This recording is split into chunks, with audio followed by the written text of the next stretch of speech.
quality that you deserve. That's the reason that Le Creuset has been around since 1925. Now, I think we're pretty much ready for our next pan here, guys. Okay. Bear with me 1 second, guys. Okay. So next up, we've got our K51378. This is our cast iron 15.75 classic oval skillet. And here we are. Now, I love this pan because it's wide. It allows me to do so many different things. Remember, if I'm using a smaller pan, I can only cook so many things in the pan. But if I'm using a bigger pan, it's more versatile for me. So if I can cook my steaks and my vegetables all at the same time. If I want to, I can cook an entire breakfast like we're going to demonstrate in a few minutes. In fact, I can cook my pancakes and my bacon in the same pan, which we're going to do as well. So let me get right into it. So we're going to do a lot of cooking right now, which I really love. This is where I really, feel comfortable, and it's a lot of fun. But before we do that, we're going to show all the colors that we have to offer. Of course, remember, the colors is what we're known for, so we want to dive right into those. So, all right, first off, we have the flame. Now, flame is the original color of Le Creuset. It's the iconic color. Next up, we've got our cool mint, new color, and this one's very cool, kind of retro color if you're looking for that. Oh, then we've got our flame. I apologize, guys. I couldn't see the screen there. There's our flame. And again, that's the original color. Okay, here's the cerise here. That's the iconic red. And that's the cherry, and that's what David always has there. Let's see. Then we've got indigo. Next is oyster. Always a great neutral again. I love that one. And then the last one is Marseille, from the southern port city of Marseille. So just a beautiful color. All right.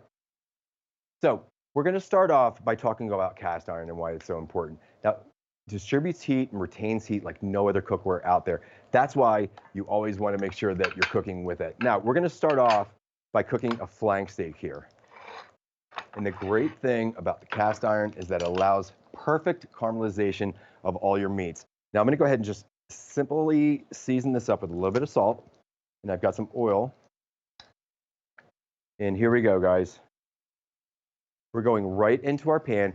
And what you're going to get here, because the cast iron really allows for that caramelization, we get that beautiful brown crust on the outside of the steak, seasoned up perfectly. Now, the heat distribution is going to go from here to here, allowing perfect, even caramelization. Then, when I add our vegetables, I'm going to add some shallots and some mushrooms to that. That's going to really help create our sauce.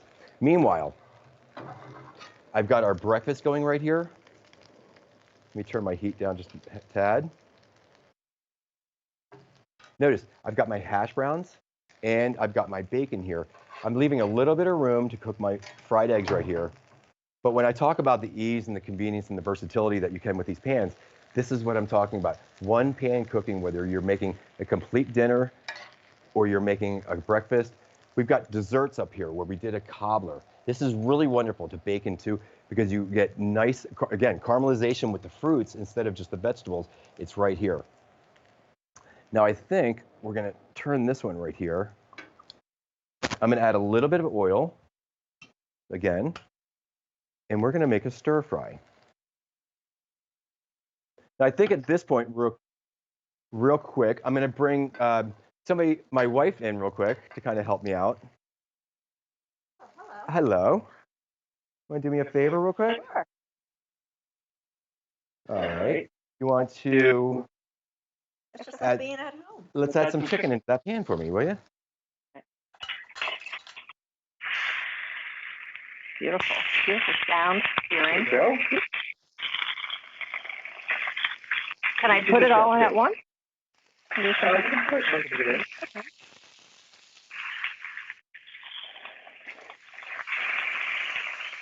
I think that's good. I'll run it. For good quantity, you can fit a lot of food in the pan too. That's the other thing too. Not only can you fit a lot of different things in there, if you're cooking a big batch, like in this case, a stir fry, you can go very light on the oil. I am only adding enough oil to get a beautiful sear on the outside of here. But honestly, if you're going to cook in this, It's very easy release. Again, we look very little bit of oil. You can let those go another minute or so. So meanwhile, I think I'm going to crack some eggs in here.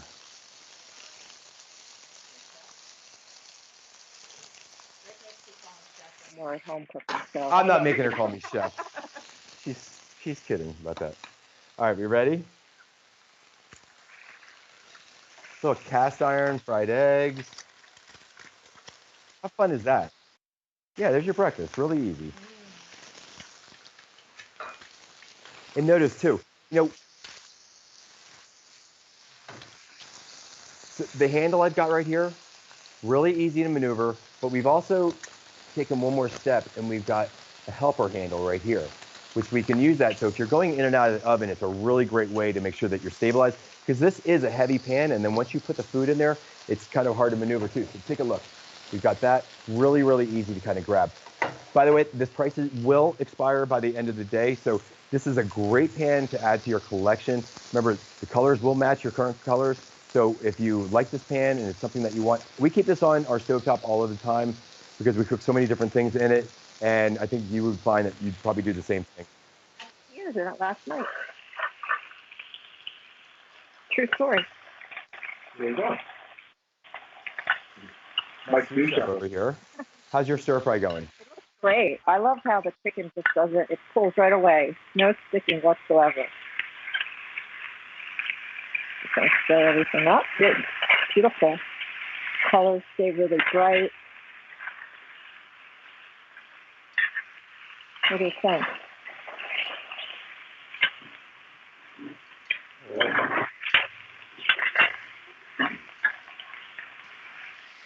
That was gorgeous. And, you know, the great things that we've got too, if you want to cook, let's say a piece of salmon, or if you want to cook a beef tenderloin, or you want to cook something that's a little bit longer, but don't want to have to cut it up into pieces, this is a great thing to have. Now, we've got pretty much a whole fillet of salmon here. This is probably still about 3 pounds of salmon. We cut off the tail piece a little bit just so it could fit. But most pans that are round, they're not going to be able to accommodate anything like this. The oval shape is why we did this. We wanted to make sure that we could get those larger cuts of meat, whether we were going to cook maybe a whole chicken in here, it'll fit it because it's just that nice oval, leaving a lot of room for the vegetables and everything else. So what do you think about this breakfast? I think we should dive right in. All right, I need my spatula and a plate. How about this plate? Perfect. Is that okay? Does that work? And take a look at this, guys. By the way, in case you thought that this was raw cast iron, no, let me get that bacon off of there. Let me see your tongues. In case you thought this was raw cast iron, it isn't. This is our proprietary black enamel. We specially designed this for high heat cooking so that, you know, you can go ahead. Hopefully I won't break these now. Oh, okay. Well, all right. Well, I screwed that part up. But anyway, the point of this whole thing was to make sure that the eggs didn't stick, and they didn't stick. They came right out, and then I personally was responsible for what happens after. I was totally responsible for that part. But also our crispy bacon, and then we've got our potatoes. So really, yeah, really easy to do. Everything turned out perfect. The cast iron properties allowed this bacon to get super crispy, not overcooked. And then we've got our eggs that were perfectly cooked, but most importantly, they released perfectly. Again. So here's our pan. Okay, so here's our color. Are we doing the colors now? Okay. Okay, so here's the animation. This shows the enamel coating right here. So we want to show how you get the enamel on the inside and on the outside. Multiple coats on the outside. In here, we've got our black sand enamel. So we did show the sand enamel on the inside. This actually has the black enamel on the inside. But same idea, same exact enamel in there. But multiple coats on the outside, multiple coats on the inside. And then it's baked at incredible temperatures, baked right on so that it's going to last, it's going to be durable. Now, we talk about this being an heirloom cookware. And what we mean by that is that it gets passed on from generation to generation to generation. I was on with Mary earlier today, and she talks about her grandmother. Her grandmother was a chef, right? She went to Cordon Bleu graduate, and she always said that she bought one pan. Well, partly because she was frugal, but she only needed one pan. So she got her Le Creuset pan, and I think it was a big paella pan or a big round one. I don't know if we even make them anymore. But the point is that she had that, she loved it, she knew that it was going to last a lifetime, and that's why she only needed one. And she still has it. And she still has it, and she still has it. So it's definitely a cool story. Look, our stir fry's about done. Do we have any sauce going with the stir fry here? I think we have some in the fridge. Want to take a peek of that? Now, you can control whatever you want to put in this, but if we're going to add a little soy sauce, or we're going to add a little bit of, oh, right here. Oh, it's right here. It's right there, I told you. All right, let me give it a little shot right here. We're just going to add a little bit of seasoning to it. And just to finish it up, we marinated the chicken already.